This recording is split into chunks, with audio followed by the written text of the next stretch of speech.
when I kind of internalized the fact that I would be okay, I would survive if I quit golf today, is when I started playing my best golf. Welcome back, everybody, to the Mind Your Game podcast. I'm your host, Dustin Donner, and today, yet again, we have another special guest for you all, Sadie Engleman, an Epson Tour player. Hi, Sadie. How are you doing today? How's your day going? Hi, Dustin. I'm great. It's going pretty good today. Can't complain, but thank you for having me on the episode. I'm really excited. Yeah, of course. And you're in Austin, Texas right now, right? hmm Perfect, right down the road. What's it like a golf life in Austin like? Always being sunny, what's it like for you? I would say it's pretty good. We have some pretty good weather. I mean, being here in the summer is a little brutal, but when we were traveling on tour so much that I didn't have to deal with it too much.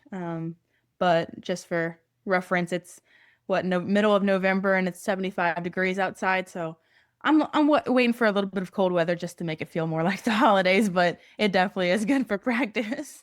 Yeah, yeah, making it feel like the holidays with Thanksgiving, Christmas rolling around Yeah, like exactly. that.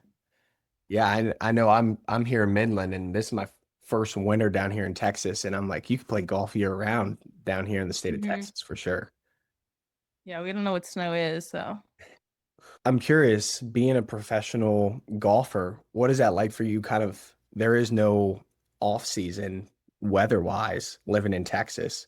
So how do you manage playing golf, but also taking the breaks that are necessary and needed?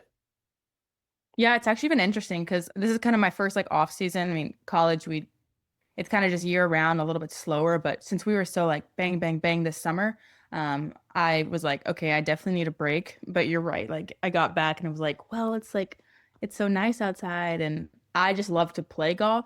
So every day I'm like, Dad, let's go play 9 or let's go play 18. Um, but I think it's more of like a mental break that I'm taking. It's like I go out there and I'm not like, I need to grind and my swing has to be perfect for next week. So on and so forth. And I'm just like, oh, like let's go play with my friends at the course or my dad and just, see what I can shoot. And, it most times ends up being pretty good just because I'm so relaxed and stuff. Yeah. Um, I have managed to take off more time than I have in previous years, so I've dealt with it. All right. Yeah. And it sounds like so with this kind of being your first official off season, like outside of college, it sounds like taking that mental break is great, but also at the same time you're noticing that you're more relaxed out there on the course when you're just playing for fun. It's super interesting. Like in high school, even college, I would take off one day and be like, I can't play golf. Like I can't feel the club. Like I lost my swing, all this. I literally just took off 4 days in a row because I was just doing some stuff this weekend and having fun. And I went out there yesterday and like it's like, man, this is better than I've felt in years. I'm like, so I think in in addition to kind of having that mental break, I'm also kind of learning about myself and learning that okay, I can take off 4 days and still play good. And I think going forward, like if I'm ever in a tournament and maybe I have an injury and I have to take it like kind of slow that week or not put in as much practice, I think I have more confidence now that I can actually go out and still perform even if I had some time off. So Yeah. Well, that's amazing that you've kind of found this shift in the mindset. I'm curious, what do you feel like has played a role within high school and college, not being able to even take a day off without relaxing, not playing golf, and now you've taken 4 days and you're more confident than ever when you step back out there. yeah, it's kind of one of those things where you don't necessarily like feel the shift until it happens. I think obviously I've matured a ton since high school in general and in life and golf. Um, but I think just, proving to myself that like I said, can take off those days and I've worked a lot on the mental aspect of things and I've been told and I've talked about how like I've played this game for so long, you're not gonna just lose your swing after 4 days. Um, and I think seeing girls around me who are like, oh yeah, I take off a month during off season and like I'm like, whoa, like maybe I'm not there yet. I don't know if I can mentally like kind of like understand that with my game, but I think just kind of all of these things add into to making me that person and even professional golf. Like I've never had a season that was so grueling like traveling week to week and just playing golf, golf, golf. So I think that in itself kind of was like a factor that allowed me to be like, oh, okay, like even mid-season, I was like, man, I'm gonna need a break after this. So, And yeah, as you mentioned, like being a rookie, first time on tour, I'm curious, what is like one of the biggest things you're taking away from the difference between college golf and professional golf? oh, I mean, college golf is not even comparable to what we're doing. I mean, just because you go from being on a team and relying on other people and really having everything done for you, all you had to do is show up and play golf, to you're really your own self on tour. Like really no one wants to see you do good. You're not having other players root for you, which is understandable. We're all competing for the same thing.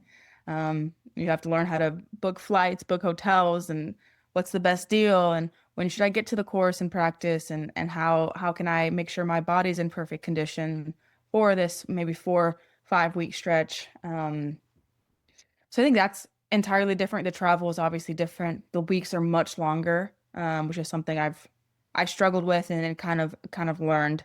Um, but it's, I mean, very different. Like thinking back to college golf, it's like it seems like a dream. Just it felt simple compared to this, but Yeah.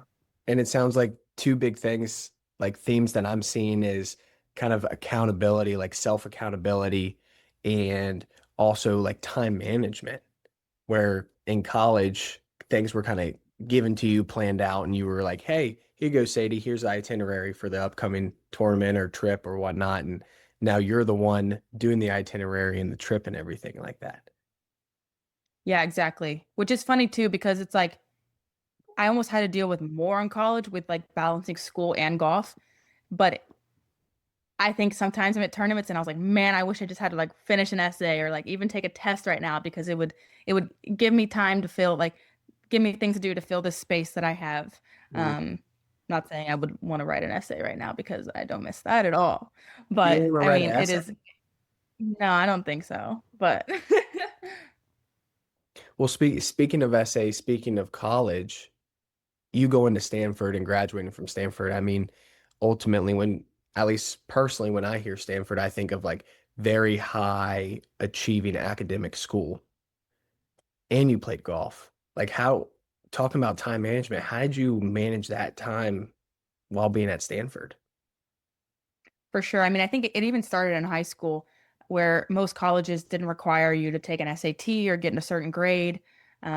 Whereas Stanford was like, well, if you want to commit here, like you got to get that SAT score in. And also your senior year, you must get above all 90s in all AP classes. So Mhm.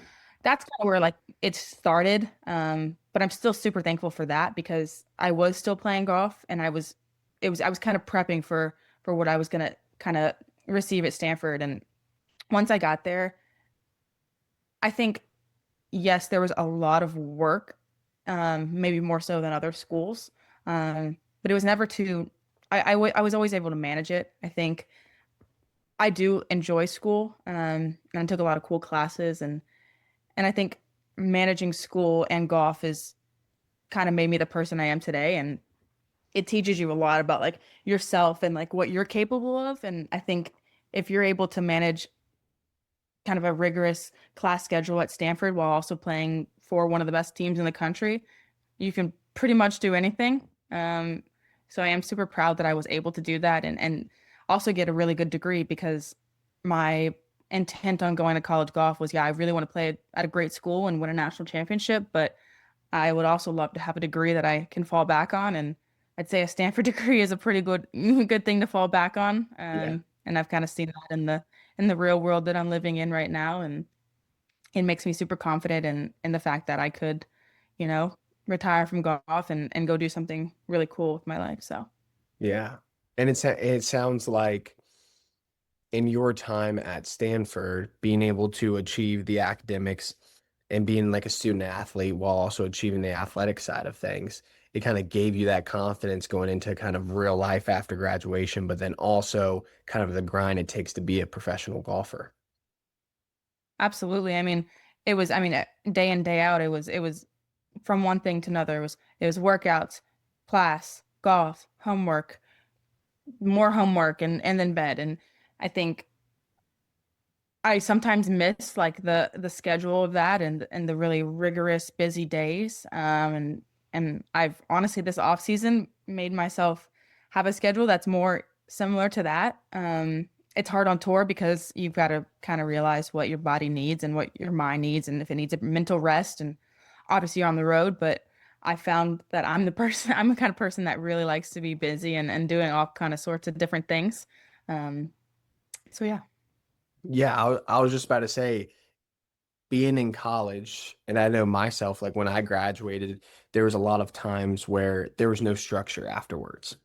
It was Mhm. kind of, okay, you graduate, you had what, 18 years, 17 years of schooling where there's structure, there's all of this different, hey, do this, finish this, due date. And this structure can provide you a great sense of a routine. But then you graduate college and then you become a professional athlete. And then it sounds like the structure and the routine falls on you. So I'm wondering, how was that adjustment straight from college into the professional realm where you had to create your own structure and routine? It's interesting for sure. I mean, I think, I can go say I'm gonna work out at 6 a.m. tomorrow and then I wake up at 6 a.m. and I'm like, I'm just gonna stay in bed because I'm not required to get up and go do something. And I think you can put off a lot of things and, even practice. Like you're like, oh, I'll just do it at the end of the day or do it at the beginning of the day. And then you have no structure and you kind of I felt at the beginning of this whole professional golf thing that I was like, I don't know what I feel like I'm doing. Like I don't feel like I have a job. I feel like I'm just living at home with my parents and going to practice golf every day. Like I felt like I was in high school again, just without the school part. So I've kind of learned how to, I'll book a workout class that, I'm gonna lose money if I don't go to it, or um, just things that hold myself accountable, things that need to get done. Like I do like due dates. I like being told what to do and how long I have to do it in. And um, so I think just finding things that I can do in my own time, like on my own, that are similar to maybe college. But you're right, like college was very structured and I think most people who play professional sports do like that structure. Yeah.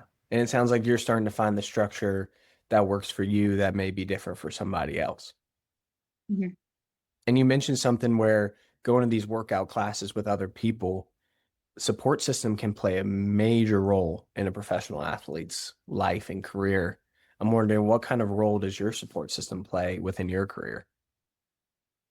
I mean, my two main people are my parents. Like they've kind of done everything for me. They've supported me through junior golf, which has made me get into college golf, and then have been nothing but supportive as I've started my professional journey. And they've made it clear to me like it's whatever I want to do. If I quit golf today, they wouldn't have anything to say. They would be happy for me. And um, so I think having them and especially my dad, like being on the bag. He travels with me to every tournament, and I know that's not exciting because I've been there. Like it is a grueling game, and not having that control, like I couldn't be a caddy. I couldn't do it. I need control over kind of what I'm doing.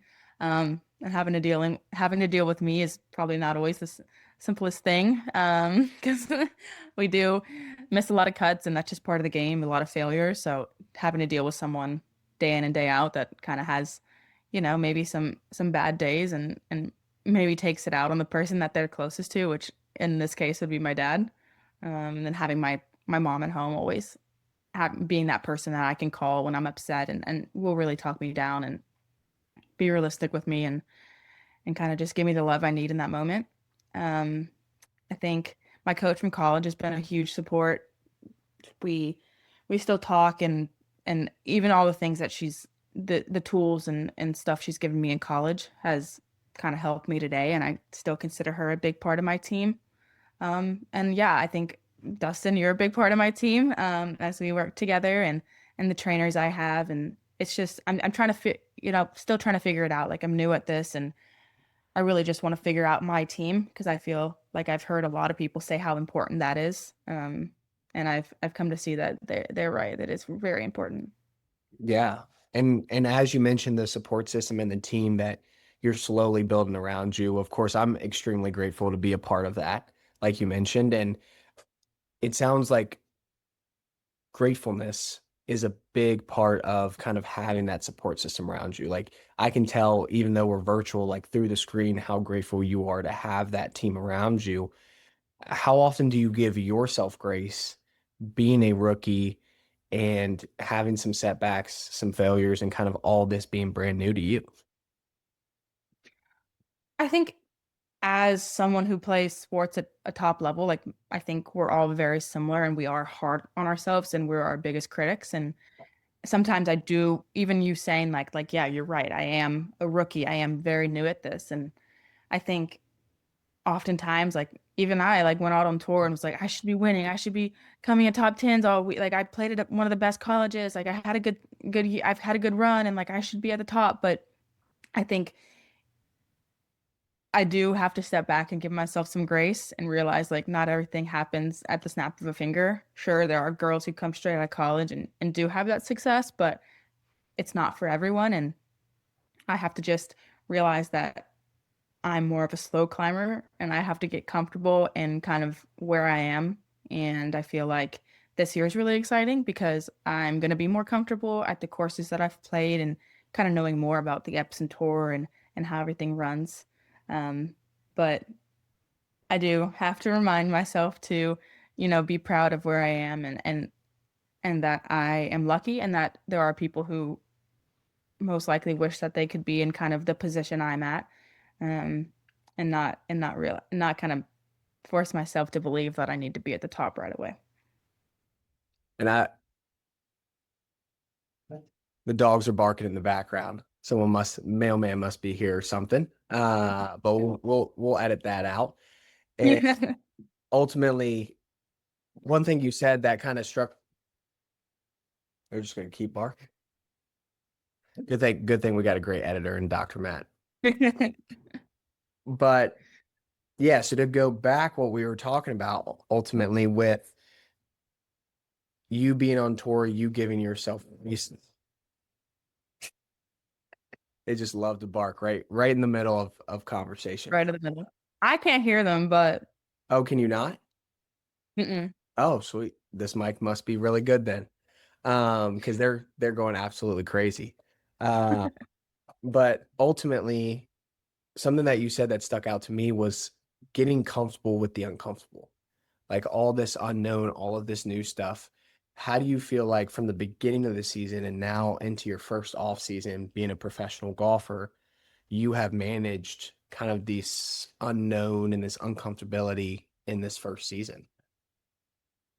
Yeah, I think it was interesting. I kind of played in my first Epson event, and while there are girls who I've known for a while and who are out there and I feel comfortable with, I think there's also a lot of girls that I see out there that I've honestly looked up to my whole life. Like, oh my gosh, like Maria Fosse's right in front of me, or like I've seen this girl win an Epson event, or even she played in the LPGA last week, and I think that kind of mindset made me more so think maybe I don't belong here, or maybe I am just the rookie that they want to beat or they think is not good enough. And I, my first tournament, probably first few even, that mindset didn't help me at all. And I was a little scared and I was almost scared to even be myself. And I think that affects me, I mean, mentally, but also on the golf course.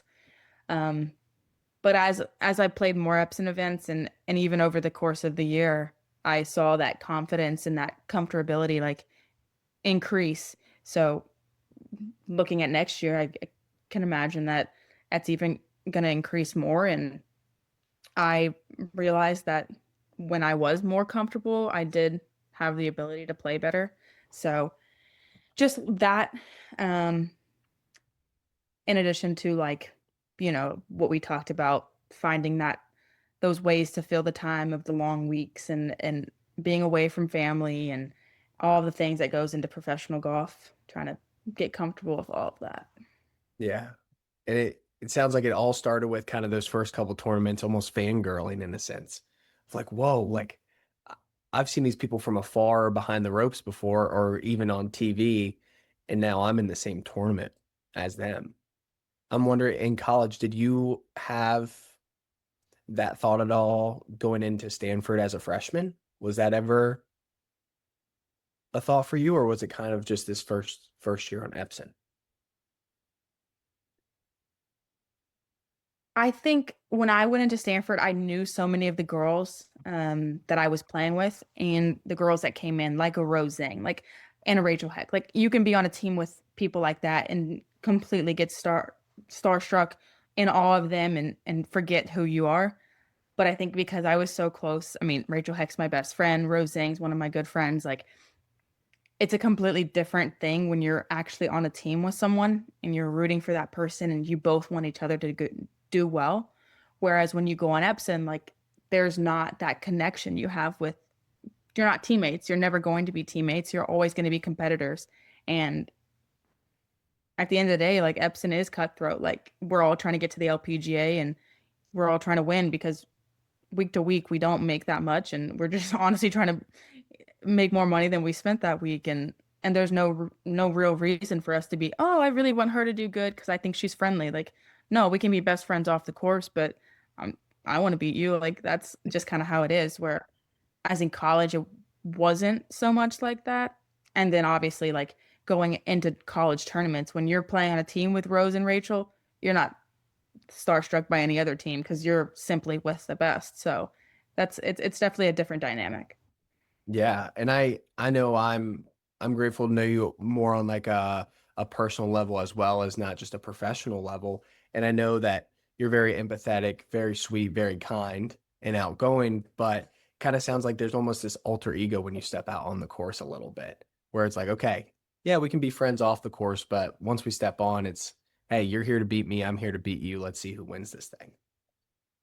Totally. I mean, I think it's hard to like make really good friends on Epson just because of like how the schedule works and you see them week to week, but you could be opposite tee times. You might play a tournament she doesn't play, whatever. So I think I just rely on having my really close, I mean, group like we talked about, but also just friends back home and who I've made in college. And you can't like be upset because you don't have a best friend on tour because people don't want to take go to dinner with you or it's just silly stuff like that. Like those ideally probably aren't going to be my best friends, the people that are going to be in my wedding, like that kind of stuff. So Yeah. just kind of being out there and being friendly enough and really like, just respecting that everyone is a great person, great player, that sort of thing.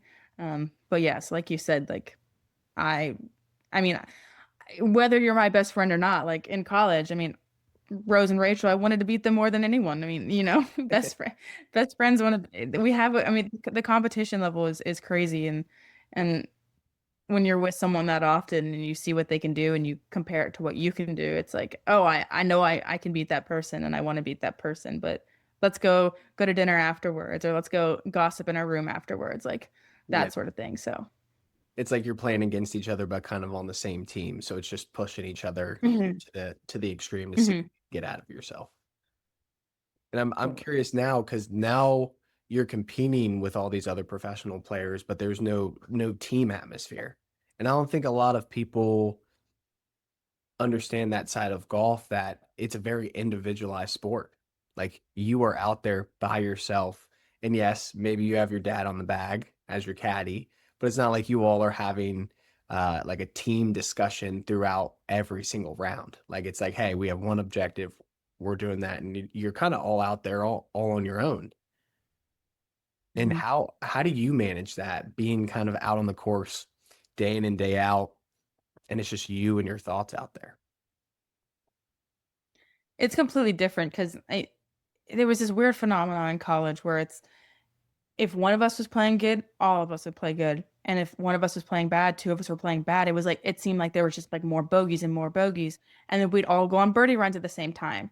So we all had this like chemistry and team bonding that you were on the course on a hole and you hit a bad shot. You're like, it's okay. She got my back. Like she's right behind me. Especially in like match play at nationals. Like you really just lean into this trust you have for these people.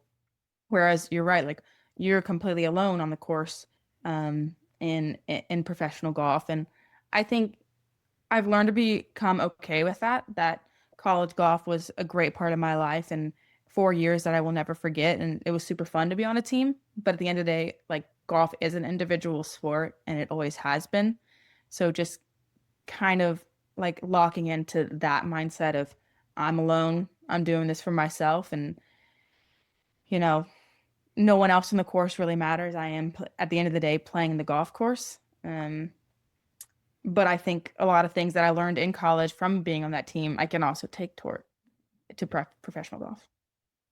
And I think another thing people don't understand, especially about Epson Tour, is like the monetary stuff. Like when it comes to money, what you're paying versus what you're making versus making cuts, not making cuts, and the difference. How do you feel as though the monetary stuff within professional golf affects your mindset week in and week out, especially during the season?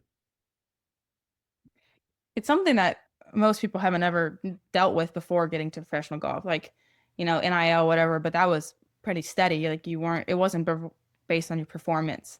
So, I mean, playing my first few events and missing a cut and realizing I just spent $2,000 to not get anything in return is definitely another aspect that goes into already wanting to perform well. You're like, well, I really want to get my money back that I just spent. Or, you know, I think in college or in high school, it's like, I'm going to go out and make like 200K a year and whatnot. And I get like $5,000 in a tournament and I'm ecstatic. Like, yes, like I paid for this trip.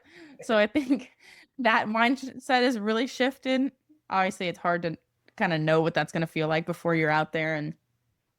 But it definitely gives you a new perspective on kind of jobs in general. Like I talk to my friends and with salaries and steady incomes, and I'm like, man, I wonder what that's like. Um, but at the end of the day, like it's kind of like a dopamine hit when you Mhm. do get to have that really big paycheck or a really big paycheck come in, and you're like, yeah, I just did that. Like I just worked for that, and I think with any professional sport, the highs are high and the lows are lows, whereas maybe an office job is like this. But I've had many people tell me recently that I'm extremely lucky for what I do, and I think sometimes I forget that, but it Mhm. is true. Like most people would die for my job, so I do have to remember that. Yeah, and it sounds like passion and motivation stays up regardless of if we got that quote unquote big paycheck or not. And I'm curious what keeps that motivation and keeps that passion going for you professionally, even on those times where, yeah, you paid for this $2,000 trip and you got nothing in return, and it's a lot different than your friends with the salary job. Like, what keeps your passion and motivation to move forward going? My passion for like competitive golf has always been just very high. I love competing and I love the ups and downs and the challenges of figuring out my swing and figuring out the new courses. And while failure is very hard, I find that right after a tournament, especially if I know I'm playing well, I'm just maybe not everything came together that week. I'm so excited to go to that next tournament because I'm like, it's another chance. It's another opportunity for me to go and try to have a high finish or try to get a win or put myself in contention. And it's usually not like, oh, I played bad, so I'm scared I'm gonna go play bad next week. No, it's like another opportunity. Usually like tournaments to me or they don't connect. Like it's like not like, oh, I don't know, in a regular job, like I've had a bad week, like it's just kind of going down. Like no, it's like literally a clean slate every week. And I think that for me is really, really fun. And so I don't think like I question my passion for the game at all. And in professional golf, it's really been the same. Like I want to play good. I want to win. Like I'm here to compete. I love competitive golf and I think that's kind of been the same. And maybe at some point in my professional career, I'm gonna have to maybe find motivation in different aspects and maybe that's a point where I do retire because I don't know how to play golf without the passion for it. So Mm, I don't know how to play golf without the passion for it. I think we just found ourselves our title for a podcast episode, Sadie. And with that burning passion, it sounds like every single week, like you said, is a clean slate. it's almost like, is it like a reset button for you of like, hey, this week's over, move on to the next? Kind of. Like it's always been like that for me. I would in the summer I can remember in high or in college I played a tournament and I lost a match and I wasn't going to play the next week and I literally called like six people to try to get myself into this next tournament because I just wanted another chance. Like I just wanted to go play golf again. Mm. So I think that's yeah, a reset button is a great way to describe it. Obviously, mentally there's stuff that go, you're at a tournament, you're like, oh, I did miss the cut last week. I am fearful to miss another cut. But at the same time, like if you do have that clean slate mentality, I think there's nothing better. And it sounds like you take it as like a learning opportunity. And then once you turn it into a learning opportunity, the reset button's hit, and then we're going to go face it again, regardless of kind of the fear or expectations that could come up and rise. For sure. And I mean, I'm in no way perfect. Like I do get very upset when I do fail and like I am in a state for about a day that I'm like, oh, like I maybe I shouldn't do this. We all have our pity parties, but Of course. I think at the end of the day, at the end of the day, like I can really like turn that into, all right, focus on next week, forget that week. And I'm wondering, we were just recording an episode with someone else. And that by the time this kind of goes live, our episode, that one will be out. And the lady Grace was talking about kind of letting herself mourn a loss or a setback for like 24 hours. And it sounds like you Yeah, kind of do something similar. I would say so. Like I think I haven't thought about that too intently about like the 24 hours specifically. Like I know I allow myself after a bad round like 15 minutes and I know I don't call my parents. I try not to talk to anyone because I don't want to put that onto them and I do have a bad habit of, taking it out on someone else because you're just these emotions are so high. Um but yeah, I think it typically does take me about 24 hours. I can think of a couple cuts I missed this summer that I really kind of dwelled on it that night. And then I was able to kind of go have a cool day with maybe some sightseeing or hanging out with family after that. And I am able to kind of completely forget it. Um, but I think I have to watch like how often I like check the scoreboard or, look back to the tournament and because that kind of keeps you in it and where you see you scroll down, you're like, oh, there's my name under MC again. Like I think habits like that need to go out the window for you to be able to have that full reset. Mm. So you kind of sit with the silence and those emotions that are arising for you. I'm curious, what is your relationship with like silence? Not great. Um, I think my brain likes to run a lot and maybe give me some worst case scenarios on different things. And so when I am in that silence, I think it's hard to keep those thoughts out. Whereas I cope in a way of maybe thinking about different things or keeping my brain busy on something else. And I think a lot of times, like we talked about, like I like to be busy as a person. I think that goes a lot into it. When I have quiet time or downtime, my brain does like to think, maybe go to places that it shouldn't or is not helpful or useful for me and my performance or just daily life. So I wouldn't say my relationship with silence is too great, but I think having that 24 hours to kind of just take it all in and realize what happened and kind of plan on how to go forward. Whereas instead of like just sitting in silence. Mm. And it sounds like maybe not necessarily the relationship with silence is the best, but you kind of have a process that works for you. And I For feel as sure. though we have like a lot of youth athletes that listen to this podcast. And I feel as though a lot of youth athletes hear like a story like yours or a process like yours, and they try to match it right away. Of like, hey, I'm going to do exactly what Sadie does because it works for her. But would you agree that your process is probably going to look different than any other youth athlete or any other professional golfer, per se? Absolutely.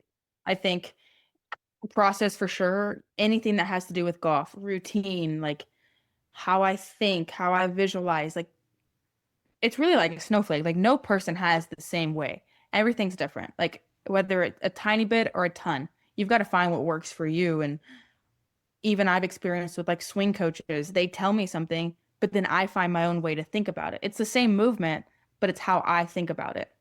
So Mm. going back to what you said, how someone might take what I said and try that. Silence might be the best thing for someone, or maybe not, or maybe they don't even give themselves the 24 hours. I don't know. It's kind of what works for someone and how they internalize things. But that is interesting to think about how, someone might try to, their favorite athlete. If I looked at Tiger Woods and how he dealt with things, I probably wouldn't work for me. So, Yeah. And everyone like copes differently, handles adversity differently, but everyone can still be resilient and mentally tough at the end of it. And I think it's great that you mentioned like, yeah, my coaches or my support system, someone mentioned something to me, maybe to fix something and tweak it, and I take that information, but I kind of put my own spin on it. And I feel like that would help you build the confidence within yourself and the trust within yourself because you know at the end of the day, you're the one that kind of spun it to fit you and your needs. mhm. Yeah, absolutely. So, kind of as we're wrapping up our episode today, Sadie, I always like to end with like one big question for our listeners and our viewers. And like I said, a lot of them are youth athletes. This episode of the Mind Your Game podcast is brought to you by Caddy Snacks, the perfect fuel for golfers who want to perform at their best on and off the course. Made with clean ingredients and designed for long lasting energy, Caddy Snacks keeps you focused from the first tee to the final putt. And with our code MIND20, you can get 20% off your first order. Grab your next round of Caddy Snacks at www.eatcaddysnacks.com. Now back to the podcast. What would be like your biggest piece of advice for either a parent of a youth athlete or a youth athlete in general, how to get to the next level, if that's college or if that's professional? And I know it's such a broad question, but what would be like one piece of advice, one thing that helped you out to get you to where you were now? I have been around like a ton. I mean, obviously, I played junior golf, played from a really young age, and I've seen what works and what doesn't. And I think looking back, like I did have a ton of fun in junior golf, but just having fun and like really realize that you're doing this for fun. It's a game. You're not getting paid. I was told that my whole life, and I'm like, this is my life. Like I gotta go on tour and do all this, and no, you're literally 15, 16. You're playing a really cool sport that has gotten you in some probably pretty cool doors and given you opportunities that maybe other people don't have. And just really acknowledging that and being thankful for that. I think gratefulness is a huge piece. Yes, there's a lot of technical and mental stuff that goes into becoming a high level golfer.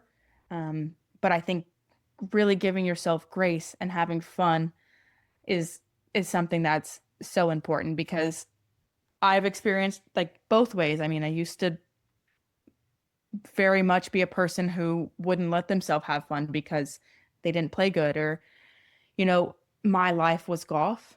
And I've been able to kind of switch my mindset to golf is not my life, it's what I do. And so I try to tell anyone who's younger than I am and has those aspirations that golf is what you do.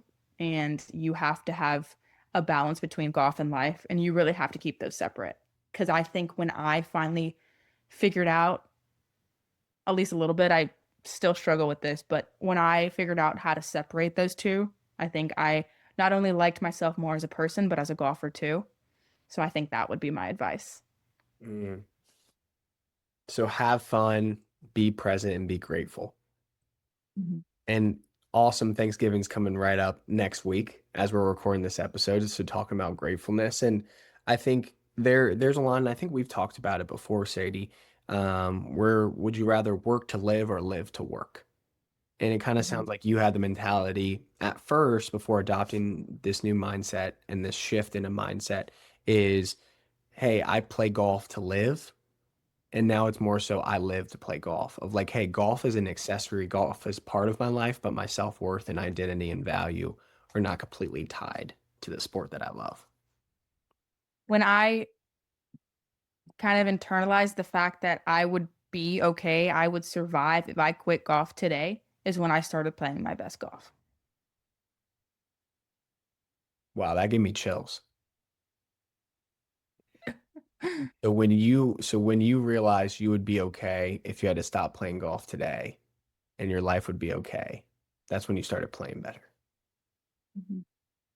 And I feel like that can go for any sport or any job in a sense as well. And I'm Absolutely. sure like your friends that have the salary jobs that are working like 9 to 5 or this everyday life, everyone gets so attached nowadays to placing their value within work Mhm. and their identity within work, where it's like so consumed by the end of the week, Friday through Sunday, everyone just wants to sleep.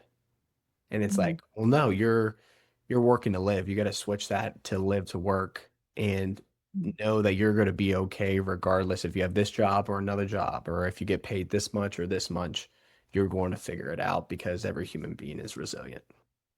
Mhm. Absolutely.